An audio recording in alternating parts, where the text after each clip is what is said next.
తక్కువ మాట్లాడే మనుషులు చాలా తెలివిగా ఉంటారు. ఎక్కువగా స్నానం చేసే వ్యక్తి తక్కువగా అనారోగ్యానికి గురవుతారు. ముఖంపై మచ్చలు పోవటానికి టమాటాను కోసి ఆ మచ్చలపై రాసుకోవాలి. ముఖంపై కొబ్బరి నూనె రాసుకోవడం వల్ల ముఖంపై ఉండే పొక్కులు పోతాయి మరియు దోమలు కుట్టవు. వంకాయ ఎక్కువ తినడం వల్ల మనిషి గుండెకు చాలా మంచిది.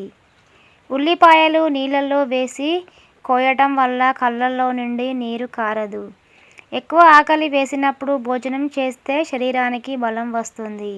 పొట్ట బలంతో నిద్రించడం వలన మనిషి త్వరగా ముసలివారు అవుతారు. రోజు పెరుగు తినడం వల్ల మూత్ర సంబంధిత సమస్యలు రాకుండా ఉంటాయి.